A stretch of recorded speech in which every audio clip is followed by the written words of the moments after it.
حضرت صفیہ رضی اللہ عنہ جب یہ خیبر کے میں فتح میں آپ لونڈی بن کر آئی تھی تو حضرت عمر رضی اللہ تعالیٰ عنہ نے مشورہ دیا تھا کہ نواب کی بیٹی ہے یا رسول اللہ، اس کی حوصلہ افزائی کے لیے آپ اس کو اپنے نکاح میں لائیں، کسی کو نہ دیں۔ عجیب سی بات ہے، بات سے بات اٹھی آ رہی ہے۔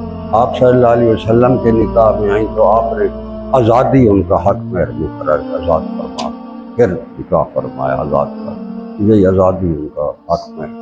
جب آپ صلی اللہ علیہ وسلم نے دیکھا تو ان کے چہرے پر ایک داغ تھا، تو انہوں نے فرمایا صفیہ یہ داغ تمہارے چہرے پر کیسا؟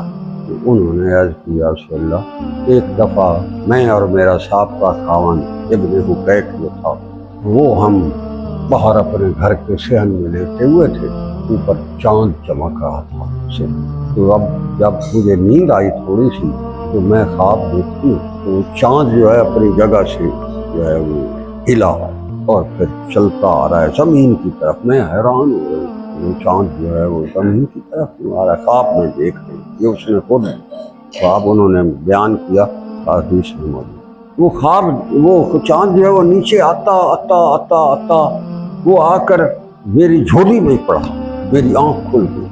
میں نے اپنے خاوند ابن حقیق کو بتایا کہ مجھے یہ خواب آیا۔ اس نے زور سے میرے منہ پر تھپڑ مارا، اس نے کہا تم مدینے کا چاند کہتی ہے؟